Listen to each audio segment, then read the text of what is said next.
Shields up, Iron Breakers. Rurikhan here, coming at you with another episode of Kast. It's been quite some time since we've last had an episode of Kast because we've been doing other things. We've been doing live streams. We've been doing squadron stuff. And recently, I've been playing the crap out of Dark Souls 3, which I know there's a lot of controversy around the launch of Dark Souls 3. I haven't personally addressed it just yet, but we'll be talking a little bit about it today, as well as a couple of more topics. Those topics being a Paragon giveaway, as is most likely indicated in the title, Dark Souls 3, and a couple of things about YouTube, because recently I've received a lot of messages about people who are thinking about getting into YouTube, and I just, I want to kind of elucidate all of you instead of replying to your messages individually, because I've received a lot of these messages recently. And, it's kind of inefficient. I've replied a couple of you guys, but for the rest of you, I'm sorry. I can't just get to everyone because messages and comments have, quite frankly, started to get out of my control over the fact that we are experiencing a little bit of a growth spurt in the channel on account of the upcoming release of Dark Souls 3, which is kind of expected. Whenever a big Souls game comes out, we experience a bit of growth in the channel. These are the main times my channel actually grows a little bit, and I've been kind of slacking while the channel has been growing. Well, slacking is not the term. It's just I'm actually sitting on quite a lot of content. I will tell you guys why, but first let's start the usual shout-outs for Patreons and stuff. Now, sponsors I've been shouting out as you guys have been sponsoring during the live streams and all that. So you guys have already gotten your shout-out, but now I'm going to shout out 2 new Patreons that we've received. And those patrons are Yukimaru's, who, if I'm not mistaken, is also a YouTube sponsor, and Satik, who have both decided to pledge onto the Patreon. And things are getting a little bit confusing to me now with the sponsor thing, which, if I'm not mistaken, was actually an accident, the fact that I have sponsor on my channel. And then mix that with Patreon. It's like, there's just, it gets a little bit confusing, and to be completely honest, I haven't really had the time to figure that whole thing out. I've been thinking about just canceling the Patreon thing because it never really took off all that much, to be completely honest. But at the same time, it does help me maintain the channel quite a bit. So just canceling outright seems like the wrong move. So I really don't know what to do there. I've been pretty confused over the last couple of months even about what to do with that situation. And then I start working on other things, and I just put that in the backlog, and I'll be like, well, eventually I'll think of something. I'll think of a solution, and one has not really presented itself yet. But anyway, I know that a lot of you guys came to this video mostly for the Paragon giveaway, so I'm just going to tell you guys what you have to do in order to get the Paragon code. I currently have 9 codes to give away, and I know that you guys are wondering, 9 codes? That seems weird. That's like 1 code shy of 10. Why would that be the case? And that is because since me and Hengist are covering Paragon over at the Squadron, I decided one of the codes that they gave me from Epic Games, they gave me 10 more codes. Because they gave me 10 codes, which we gave away through the Squadron giveaway thing. And then I asked for more codes. They gave me 10 more codes. So one of those codes I gave to Hengist so that he could have some extra skins in his characters and all that stuff while we're showcasing the game in Squadron. So anyway, what do you have to do to get on this next Paragon code giveaway, and what am I giving away? Well, there's 9 codes. I believe it's 3 of those codes are for the $59.99 package. Another 3 of those codes are for the $19.99 package. And the final 3 codes are just access codes, which will give you early access to the closed beta before they go onto the open beta. These codes should also be valid for your PlayStation 4 if you have those accounts linked. There's some way to link the accounts. I'm probably going to put a link in the description or something. If you guys are confused, if I forget, make sure to remind me in the comment section. I will show you guys which link it is. But I think it's like paragon.com/linkpsn or something. And that will enable you to get the codes both for the PC as well as for the PlayStation 4 if you would rather play there. Personally, I play on both. Sometimes with some friends, I play on PS4. Other times, I play on PC. It's whatever. But yeah, what you got to do is you're going to need to have a Twitter account. And I know that a lot of people don't like having Twitter accounts. It's just, to me personally, it's the easiest way for me to keep track of these things and to do a proper giveaway. And what you're going to have to do is, after you get your Twitter account, you're going to have to follow me, and you can unfollow me straight after. I really don't care. The only reason I need you to follow me is so that I can DM you the code if you win.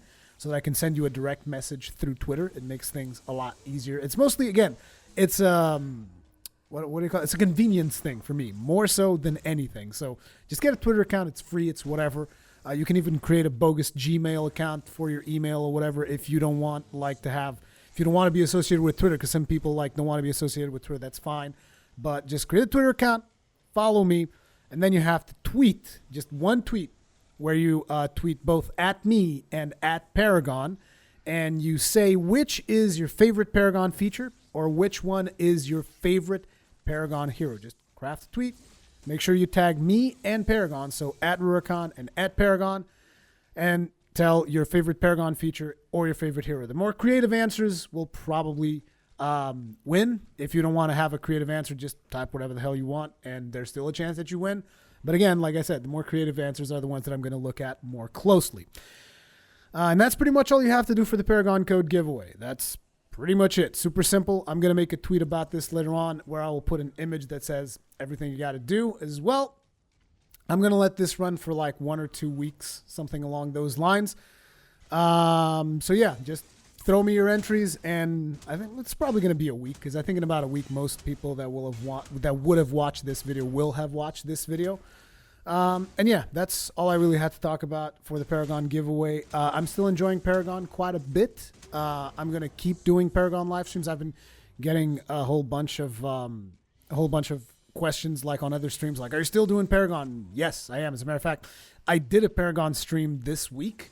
The reason why that stream is not public is because I had issues with my ISP, so I had 4 or 5 disconnects in between 2 matches, and I just got so frustrated. I was just fuck it, and I deleted the live stream, so that one's not public. And it was Kalari too, because I know that a lot of people wanted to see me play Kalari. I'm actually not a bad Kalari, if I can say so myself. But I will be playing Kalari again. Don't worry about it. You guys will see all of the heroes here on the channel, all that stuff. I will be playing Kalari again. Beyond that, what else did I want to talk about in regards to Paragon? Not much. After Kalari, I'm probably going to start focusing heavily on Steel, because I want to have Steel's Master Skin, and you have to actually play a lot of Steel for that. So I'm probably going to be focusing heavily on Steel and then heavily on Muriel, because those are my 2 favorite characters right now. And I might take a couple of requests. I'm also considering messing around with a Discord server. But the thing is, I currently don't have any moderators on the Discord server, so I'll have to inform my moderators, and I was trying to find an easy way to do that.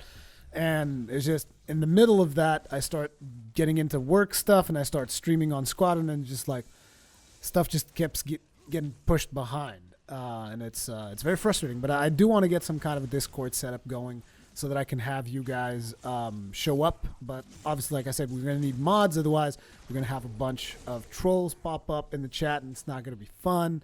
And I also need to balance things out, because say if I'm doing something like covering Kalari, I can't very well just have 4 people constantly talking about what's happening in a match when I'm trying to exemplify things about Kalari.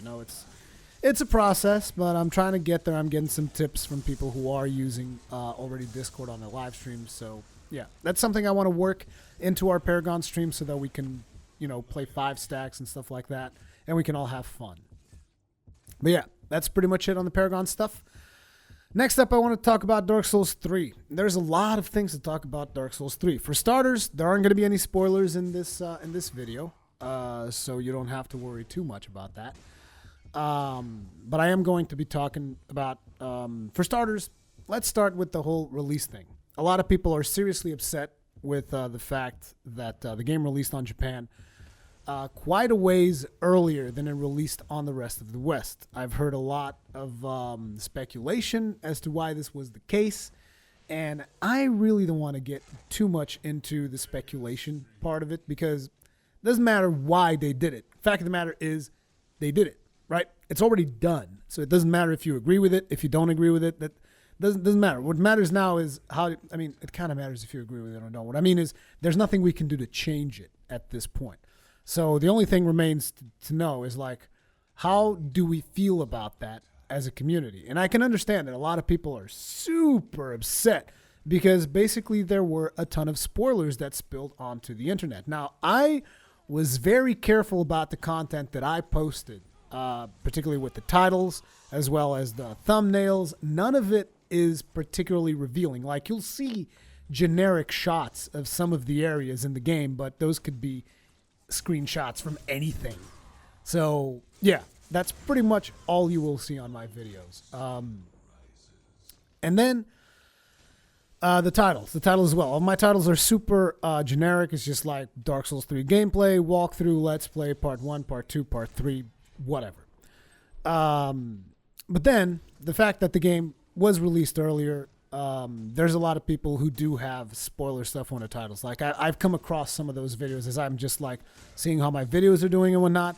And before I was done with the game, I came across with multiple videos that were spoiling boss names, including, certain bosses that appeared in other Souls games. Stuff like that. There was tons and tons of that throughout the internet. And that is a problem. I do believe that that is a problem. Now, once again, I do not know why they made this decision. I don't wholeheartedly support it. They were kind enough to provide me with an early code so that I could cover the game myself, put it out ahead of time, and just like, to be completely honest, I really appreciated the fact that I had the code that early. Even if I couldn't release content, having the code that early is something very important to me because I can just have a bunch of content already good to go once the game is released, which is the case. Like, at this point, I already finished the game, and I've already done an addendum for a couple of areas that I've finished. That I haven't touched during the main game, because there's a couple of areas that you can miss, as with all Souls games. Let's be honest. I'm already working on an additional addendum for another area that I found today. And again, having that code early for everyone is really cool, but at the same time, it really sucks for the fact that anyone can release content is a problem for the rest of the community because they can't play the game yet.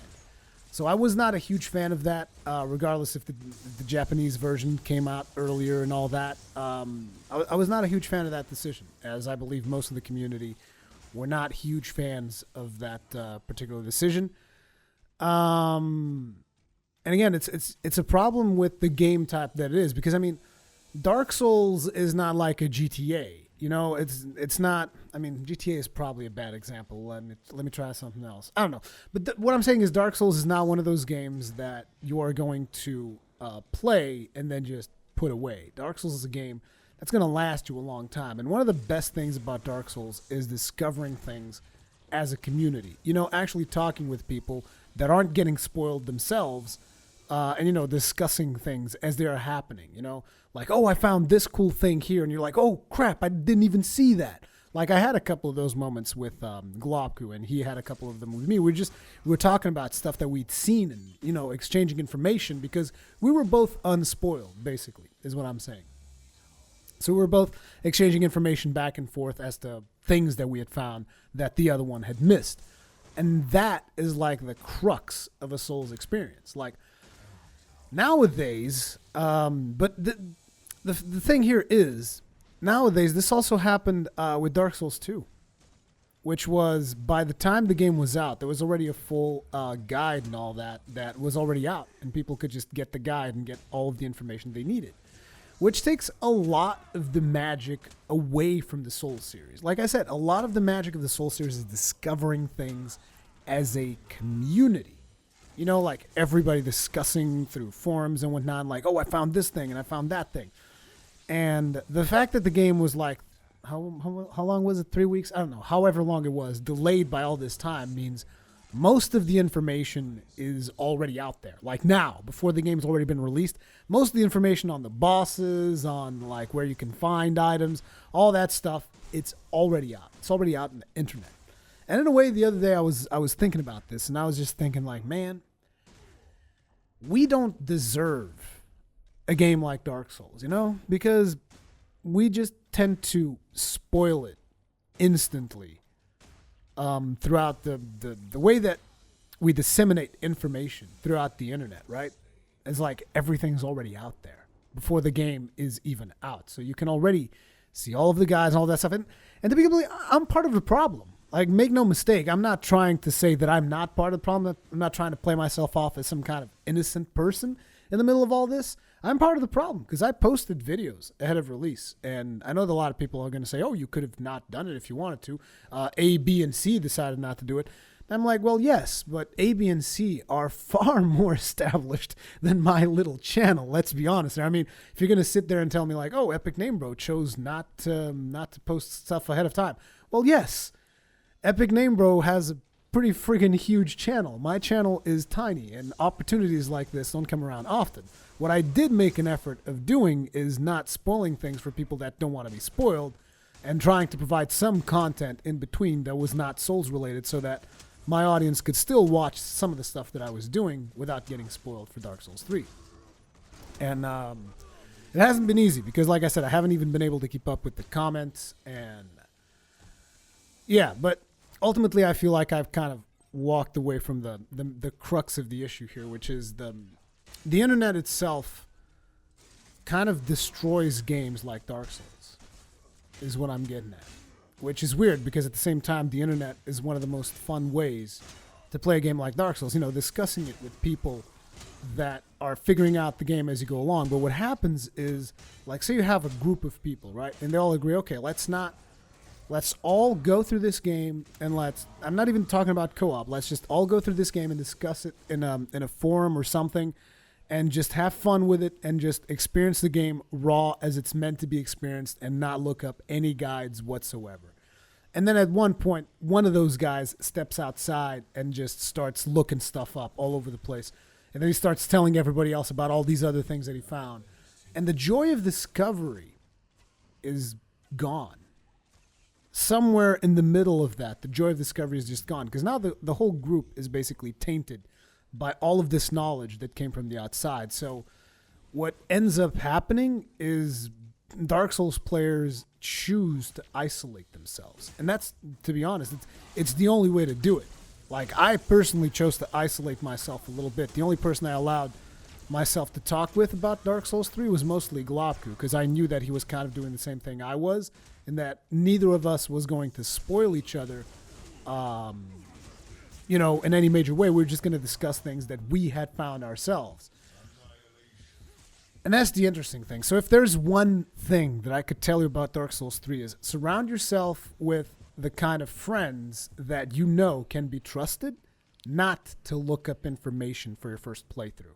If you know you have that one friend that is going to go on forums and he's going to look up all kinds of information that he possibly can to min-max his build on his first playthrough, my advice is distance yourself from that friend for your first playthrough and enjoy the game for what it's meant to be. But at the end of the day, at this point, there's not a whole lot we can do apart from me discussing the game with you guys in non-spoilery ways. You guys should be getting access to the game pretty soon next week.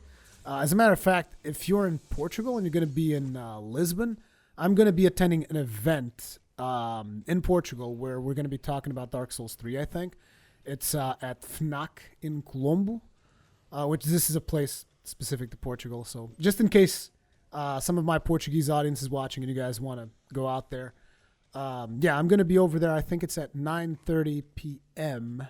on Monday. It's a Dark Souls 3 event where I guess we're just going to be talking about Dark Souls games and stuff and telling people what's so cool about Dark Souls, because I'm not sure what is the adoption rate for Dark Souls in Portugal. Because Portugal is a country that most people just like to play FIFA and Call of Duty, and that's pretty much it. So hopefully I get to introduce some new people to the Souls franchise. That's one of the things that I like the most about my channel, is introducing new people to the Souls franchise. And I know that I've introduced a lot of people because they constantly tell me, and they tell me how much it's influenced them in their view on video games, and that's always extremely rewarding to hear about those stories. But the other thing that you guys are going to be wanting to know about Dark Souls 3 is it good? You know? Because the review embargo is up. There's probably a bunch of reviews out there, but the fact of the matter is, let's be honest, a lot of review, what do you call them? Review entities? Should I call them review entities? Media entities? I don't know. A lot of these review websites are not really going to look at some of the stuff that matters for Dark Souls fans, I feel. Which is not a bad thing. It's a very unbiased look at a game in a way, which in my opinion is a good thing.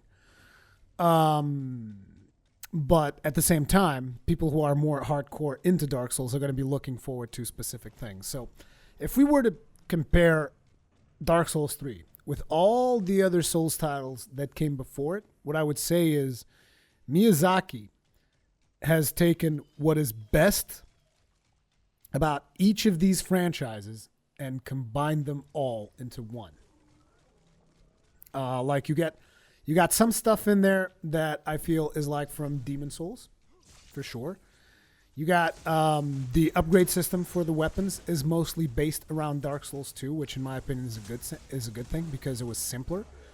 With one of the differences being in Dark Souls 2 you have like one ember, whereas in this one you will have to find multiple different ones spread throughout the world, just like in Dark Souls 1. You have the infusions. You have regular upgrades from, +3 is regular Titanite shards, +6 is large Titanite shards, then Titanite chunks, then so on and so forth. So you have that system to it, but you also have some infusions that kind of come from Demon Souls, which actually mess with the scaling of the weapons and whatnot. And that's really cool. That's an aspect that I really like because it's going to bring a lot of diversity onto builds. You also have the battle arts, or whatever the hell they're called, because I think they changed names at some point. They used to be called sword arts. Now they're just called battle arts or skills or weapon skills, whatever. Which is basically like each weapon has a different skill that you will be able to use. Well, not each weapon, but like each weapon type will usually have certain skills, and special weapons like boss weapons and stuff like that will have their own specific skills and move sets, and it's an interesting thing. It adds another layer to the already super good combat of Dark Souls 3. In terms of pacing, you have a mix of the pacing between Dark Souls 1 and Bloodborne, because it's faster than Dark Souls 1, slower than Bloodborne. So again, just picking up some of the best elements of each of these games and allowing you to toy around with them, which I find very satisfying. And again, it is going to bring probably the most diversity that I've ever seen in a Souls game in terms of builds. Now, there's a couple of things that I don't like, particularly about stats, how endurance and vitality are separated, and vitality is what you need to, carry more gear and whatnot, which, depending on the type, depending on yourself, that might be something that you like, might be something that you don't like. I always like the fact that endurance and weight were always connected in Dark Souls 1. That's something that I like because I could just pour points into other stats, whereas here you have to be a little bit more strategic about where you place your points, and then at some point you're like, oh, but I put too many points in vitality now, and there are some respec mechanics in there, so you can respec.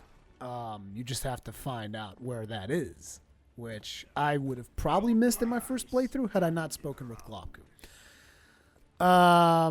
Now, beyond that, I've talked about how it kind of pulls in the best from each world. A lot of people are going to be asking, because I think that a lot of people are like me, where they feel that Dark Souls is the one that hit them the most. At least personally for me, that's what happened. Like, I had played Demon Souls. I really liked Demon Souls. I still like Dark Souls a whole lot more. I also liked Dark Souls 2, which a lot of people didn't care for. I personally liked it. I thought it was great.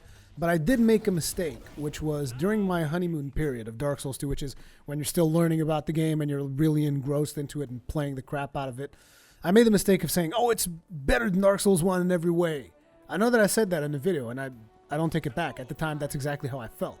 Later down the line, I began to see, okay, no, it's really not like that. So I don't want to make the mistake of being in the honeymoon phase still of Dark Souls 3 and be like, oh, it's better than Dark Souls 1 in every way.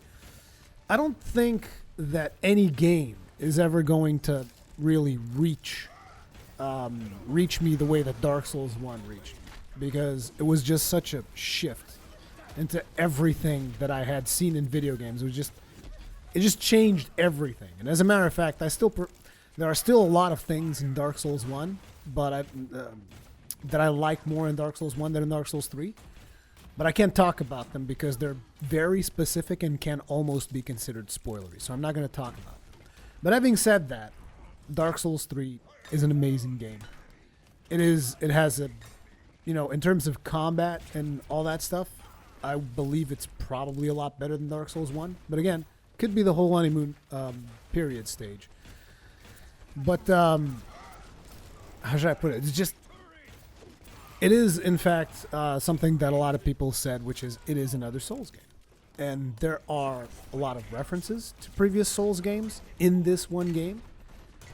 And the fact of the matter is, if you enjoyed Dark Souls, and if you enjoyed Bloodborne, and if you enjoyed Demon Souls, you're going to love this game. Even if you didn't enjoy Dark Souls 2, I think you will still love Dark Souls 3. That is my personal opinion, and I think you shouldn't let the fact that the game was released earlier in Japan and all that nonsense, because I already said I don't support the fact that it was released earlier in Japan. I like it just as much as you guys like it. You know what I'm saying? Like, sure, I had early access to the game. Sure, that happened. But that doesn't change my opinion of the fact that I still don't think it's right for the community what was done. But there's not a whole lot I can really do about that. So what I'm focusing on here is don't let the fact that that happened take away the pleasure that you will get from playing this game. That is my personal advice. I know that I've seen some people like really pissed off and leaving pissed off comments like in my videos, like it's my fucking fault. And I understand your frustration, so I'm not judging people for that. I don't think I've banned people for that. Like, I understand completely. Like, if you lay it on to me like you're pissed off that I had early access to Dark Souls and you didn't, dude, I can completely relate. I can completely understand, and I'm not going to get pissed off at people for that. At least I try not to. But again, it's still not worth it for you to ignore the game just because of that one thing that took place. That is my opinion. If you're curious, you can watch some of the earlier videos that I've done. Like, I did one video where it had no spoilers on it. And you can watch some of the gameplay mechanics where I talk about, like, weapon arts and all this other stuff. I think there were a couple of things that I didn't mention on there. But, yeah, you can watch that video where there's a lot of stuff in there and not a whole lot of spoilers, and you can check out the gameplay. If you're still curious, you can watch some of the earlier videos so that you're only spoiled to the start of the game, and you can draw your conclusions from there. That's the way I feel. Like, I always feel that reviews, you know, like those 5-minute reviews and stuff like that, don't really give people an idea of what the game feels like. They give you an idea of how the person who reviewed the game feels about the game, but they don't really give you an idea of what the game is like. But that's my personal opinion, which is why I like doing, you know, longer gameplay impressions, that kind of stuff. But anyway, what else can I say about Dark Souls 3 without spoiling it? In terms of boss fights, there was only one boss fight that kind of ticked me off a little bit. I'm not going to spoil anything for you, though. But, yeah, there was one boss fight in there that really, like, didn't care for it. All the other boss fights were awesome. Most boss fights have multiple stages, which is good. Kind of like, you know, how in Bloodborne you would go up until like half the bar of a boss or something, then the boss starts doing something different and like switches things up. I like that. That's cool. It's better than some of the bosses in Dark Souls 1 where you would just like, you know, it would be the same thing the entire fight. It's nice that the bosses kind of like switch it up, add a couple of movesets, keep you on your toes, give you a couple of surprises. I think that's pretty cool. In terms of secrets, there's definitely a lot of secrets. There's definitely even a lot of stuff that I haven't even found yet.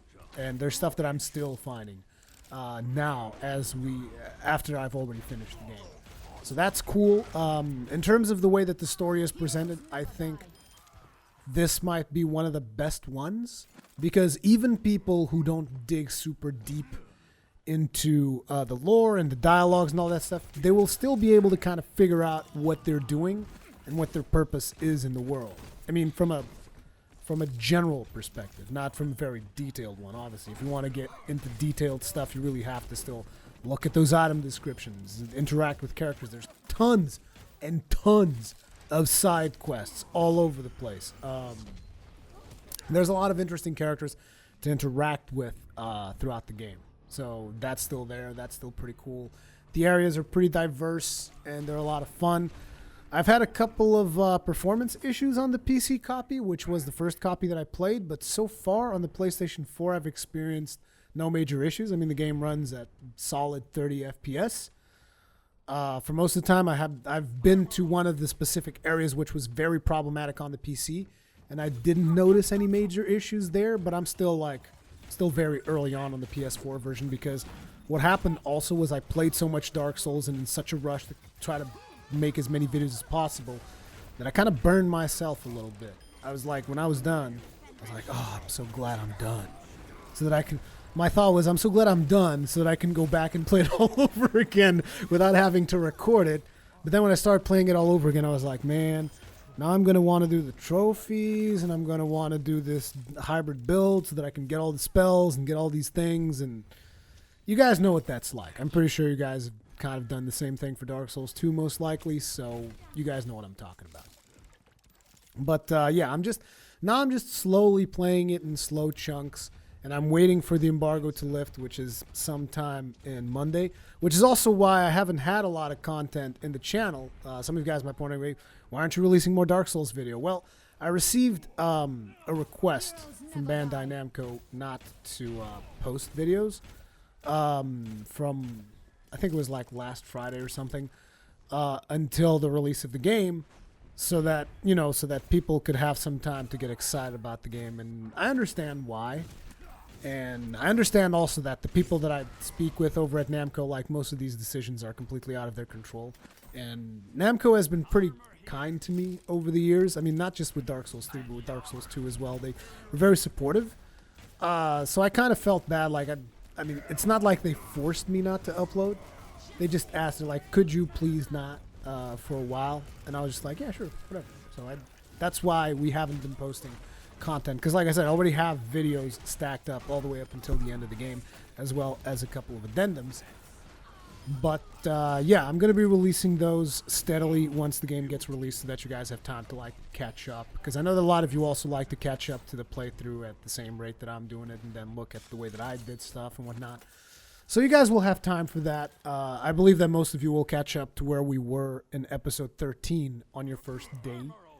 So you will already have, like, an episode after that. And, you know, you guys can see what I did differently in certain areas and whatnot. And hopefully you'll enjoy it, because I have to be honest, because I've said this at Dark Souls, during Dark Souls 2, and I probably said it during Bloodborne as well. Recording the first playthrough of a Souls game is something that is very taxing to me, because I just want to do things a certain way, but me doing things a certain way is not necessarily the most entertaining way to post a video, because I'm figuring stuff out. I'm basically like smashing my face against walls and smashing my face against bosses and figuring stuff out as I go along, and sometimes that's not the most entertaining thing to do, so I have to kind of force myself to move forward, and that's very, very frustrating in a Souls game, kind of forcing yourself to move forward and keeping things relevant to what you are doing. So I really do hope you guys understand that. That's why sometimes the commentary is not the best, but it costs me. It's hard for me. I mean, I'm sorry.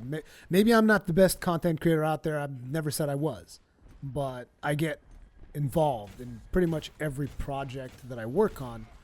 I get involved and attached to it, and so some things are hard for me to do. Blind playthroughs of Souls games are probably some of the hardest. But yeah, we're going to have some of that stuff. And after that, once we posted the full playthrough, I'm going to start live streaming it so that we can get some, you know, get some more builds going. I definitely want to do, no, I'm not going to say it because I'm going to let you guys discover for yourselves. But I definitely want to do some builds that are very Ironbreaker-ish with some of the new things that are in the game. I mean, the build that I did is very much Ironbreaker build, the first build. But I want to do even more of those with a couple of different things that I think are going to be a lot of fun. So I definitely think Dark Souls 3 has a crap ton of longevity, but at the same time, when I finished the game, I was a little bit surprised because I was like, it's over? Huh. And now some of you guys are like, why? Is the story, what was it? And it was the length. Because I think I finished it at around 30 hours or so. I mean, my save file currently says, I think, like 35 or 36 hours.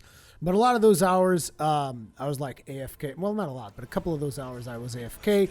Other ones I was like setting up for streams. Other ones I was doing like, I was looking around areas because I was looking for stuff that I was trying to like. Specifically, there's this one zone where you guys will see me say, oh, I know that you have to be able to get to this other side of this zone, but I can't figure out how. So there was this one video where I just recorded like 2 hours of footage of me trying to get across to the other side of that one zone, and I couldn't get there. And it's very frustrating. But what was I saying? Yeah, that's so I would estimate your first playthrough will net you about 30 hours, depending on whether or not you find some of these more hidden zones, because there's a couple of really well hidden zones in Dark Souls 3, I feel. But yeah, that's what surprised me. So when I finished the game, I was like, huh. But at the same time, I was like, I'm also glad, because something that happened in Dark Souls 2, I felt, was it overstayed its welcome. Like, you get to a point in the game where, like, I'm in this big castle, I'm fighting these big bosses, and I've seen the queen, and I'm so close, you know? You kind of, everything is building up to that one final confrontation. You know, it starts building it up. Like, that's what Dark Souls 2 does. And then it just falls flat and sends you to what was arguably one of the worst areas in the original Dark Souls. DLC not included. And the original Dark Souls 2. DLC not included because if we included DLC, then fuck the frigid outskirts, okay? Fuck it. I still have that video. I've never went there again. I went there for that one video, never went there again. Ever. I'm not even kidding you guys. There's this one zone in Dark Souls 2, which, if you haven't played it, the frigid outskirts, I went there once, never went back. That area is terrible. Never want to do it again. And anyway, I'm kind of going off on another tangent here. What I wanted to say is that Dark Souls 2 was building up to that point, and then it kind of fell flat because it didn't really deliver on that epic conclusion fight. As a matter of fact, I would say the fight that you end up at the end of that big castle feels easy. Like, it's a pretty easy fight. It's not that challenging. And it just, after that, you're like, well, what do I have to do now? And you go to, like, this area that is just like Shrine of Amon. It's just, I hate that area. So it just left a really bad taste in my mouth. And after that, it's like, now you go into these catacombs. And it just felt like it was tacking on content on top of content on top of content just to keep you playing. Whereas Dark Souls 3 does the build-up and then just like, boom, you've done it. And done deal. You finished the game. Good job. Way to go. You know? And again, this is spoiler-free, so I can't get too much into this, but it felt more satisfying. Like, it didn't overstate its welcome. It's like, yeah, now you can go back, you can check out the stuff that you missed out on, because one of the things about Dark Souls is also the replayability, right? You want to play the game again and again and see new things and try new builds and do different experiments and stuff.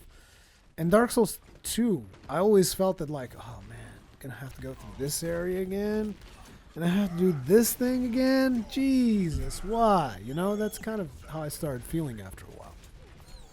Hopefully that won't be the case with Dark Souls 3. But again, I still feel like there is a lot of content to explore there in those 30 hours, which might actually end up being more depending on whether or not you find these other zones that I was talking about. And I just feel like it's a really fun game. I think people are definitely going to enjoy it. Whether or not it's better than Dark Souls 3, like I said, than Dark Souls 1, like I said at the start, I don't think anything is ever going to reach the impact that Dark Souls 1 had on me, because it was the first one that I really got into.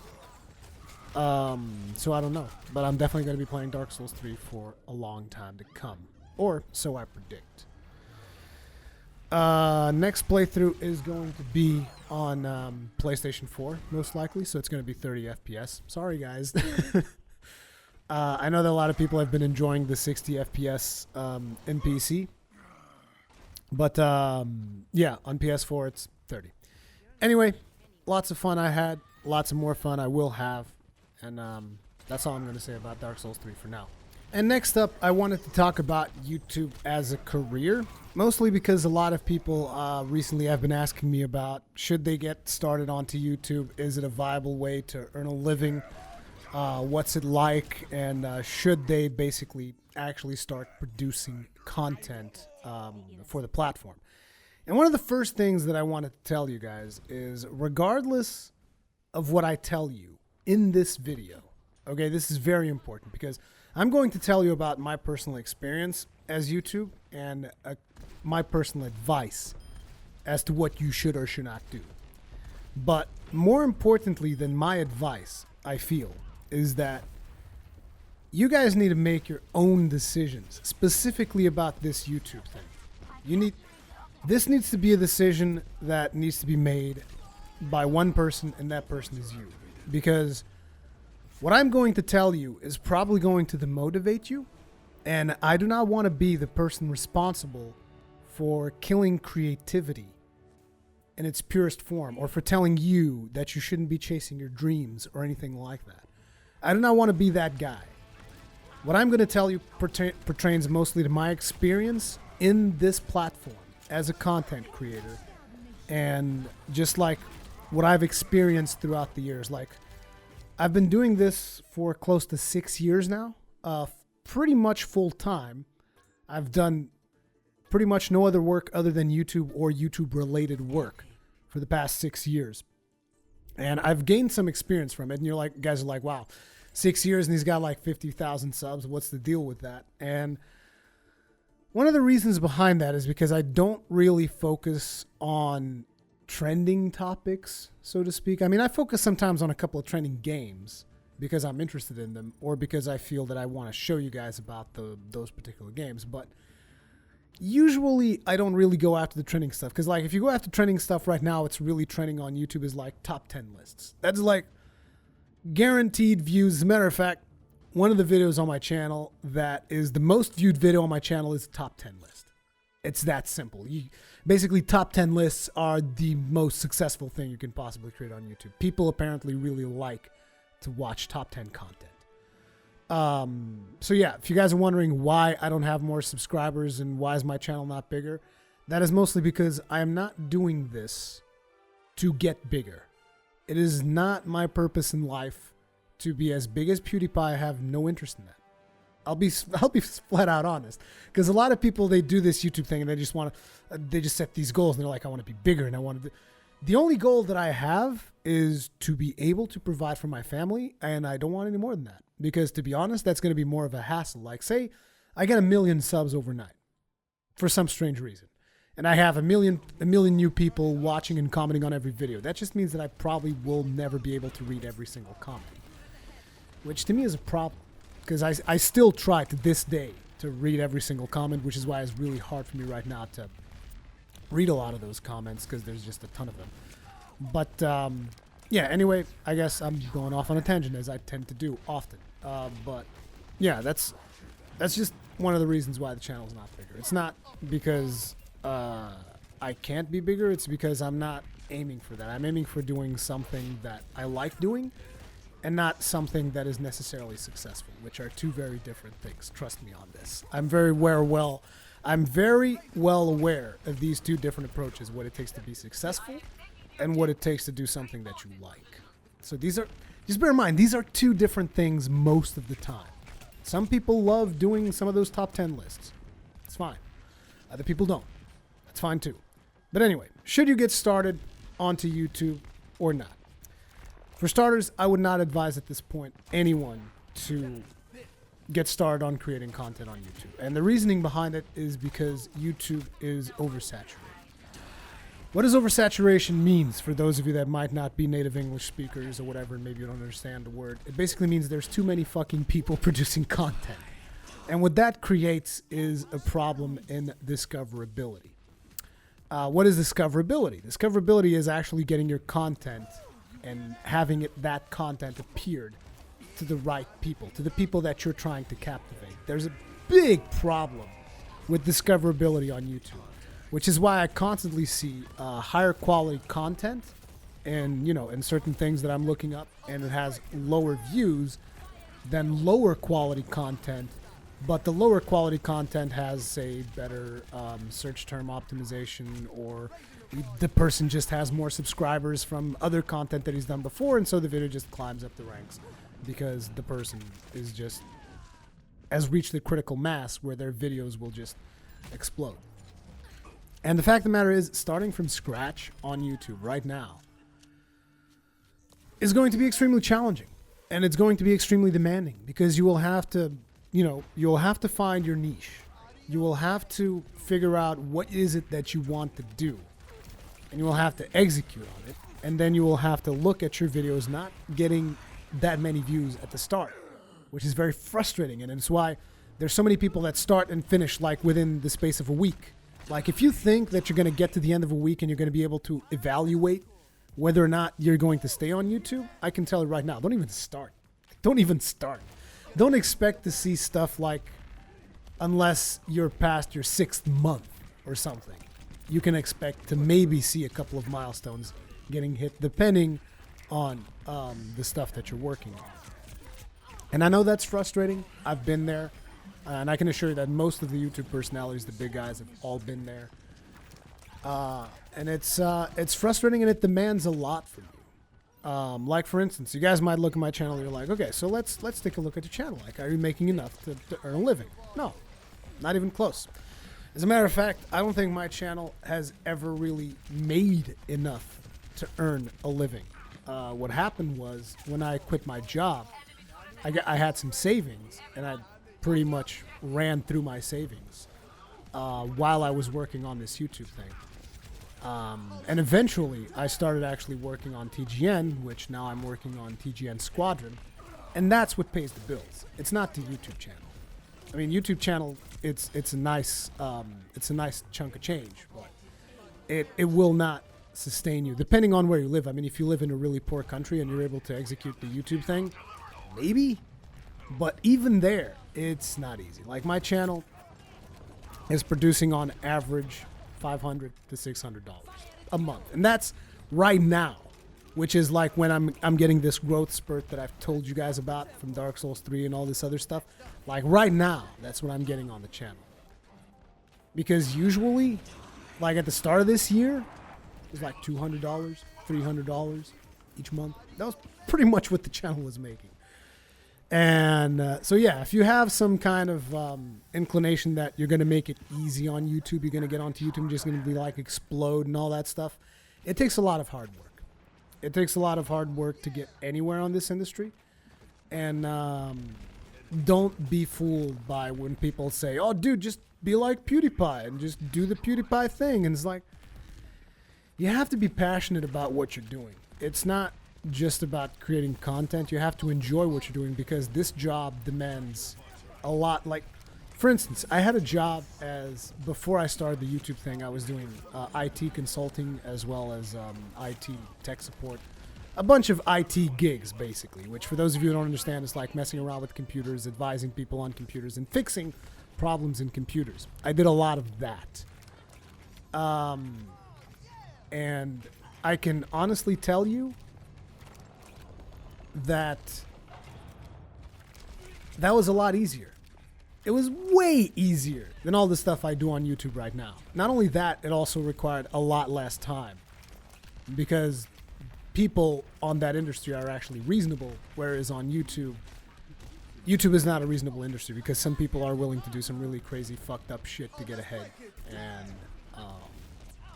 if you're not willing to do the same crazy fucked up shit, like crazy schedules, putting in lots and lots of hours on editing, recording, network building with different companies and stuff like that. Like, a lot of people look at my channel sometimes and they're like, how does this guy get a code? Like, he doesn't even have that many subscribers. How does he get a code? Guess what?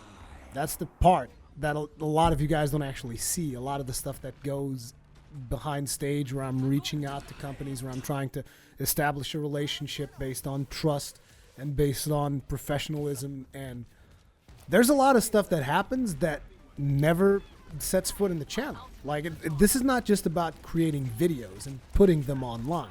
This is about creating those videos, putting them online, then networking with people. And after you network with people, we also have to optimize those videos. Make sure you have all of the right tags, all of the right titles, all of the right thumbnails. There's a lot of stuff that people, they're just thinking about doing YouTube, and they don't even consider all this other stuff that's in the background, that has specialists. Like, there are people who specialize in thumbnails and artwork for YouTube. Like, just take a moment to think about that. All these people do is like create, channel backgrounds and thumbnails for other people, and they get paid for that. Like, there's a whole industry surrounding all the multiple aspects of YouTube. There are applications that you can buy to optimize your tags on your videos, your titles, all this stuff that you do. There's like so much depth to the whole thing that for me to try to explain it to you on one video is just impossible. Which is why I'm telling you, like, if you just You're watching a couple of videos on YouTube, you think it's entertaining, you think you like it, but there's this whole other aspect to it that it requires a lot of work. It's not, what I'm saying is you can't just make an impulse decision where it's like, you know what, I like playing video games, I think I'm just going to do YouTube for the rest of my life. It doesn't work like that. And on top of that, there's another aspect, and this is a very important aspect that I want to bring to you as well, is that you have to remember, once you start doing the YouTube thing, if you're actually trying to do it to earn a living, what's going to happen is every time a new game comes out, first thought that comes into your mind, first thought before anything, before I want to get excited for this game, I want to play this game, before is like, what can I do with this game on my channel? Which actually takes a lot of the magic of video games away from video games. And I know that I'm painting maybe a bit of a grim picture when in reality what I do for a living is mostly I play video games. Sure, I record and I do all this other stuff, but I do play a lot of video games. And I can tell you, I love doing it. But the thing with me is that I also like the process of editing. I like the process of recording and optimizing my setup and getting lighting and getting all these other things and new hardware and putting the hardware in and setting up things. Like I have a super complex setup for recording all of this stuff. Like I have a gaming PC, I have a PlayStation 4, Xbox One, Wii U, have all the major consoles, and then I have all these things set up in ways that I can record footage. And that's the hard part. Like actually doing all of this back work and all this other stuff. Again, it's not just about playing the video games and recording them. It's about the hardware. It's so many things. But at the end of the day, like I told you, I just wanted to give you guys a realistic view of these things that we do here on YouTube. But don't let that be the deciding factor. You have to be the one who decides whether or not you want to start something on YouTube. I'm just letting you know that it's going to take a lot of effort. And it's not as easy as a lot of people would have you believe. Anyway, thank you very much for watching this Kast cast. Hopefully I didn't end on a too negative of a note. I just wanted to give you guys a realistic answer to all these questions that I've been receiving on my inbox. And yeah, if you guys are curious about the setup, by the way, there's a video, which I don't know what I named it, but it's somewhere in the channel where I show you guys my setup. What did I call that? I think it was probably like tutorial, recording tutorial, capture card tutorial. I don't know. Just look for tutorial on my channel and you will see like my full setup. Well, it's not actually the updated setup, but it's a pretty decent approximation of how the setup works. And you guys should get an idea of all the hardware that I'm working with. But anyway, thank you very much for watching. Don't forget to leave me all your comments and feedback in the comment section below. And if you enjoyed the video, hit the like button. See you guys in the next one.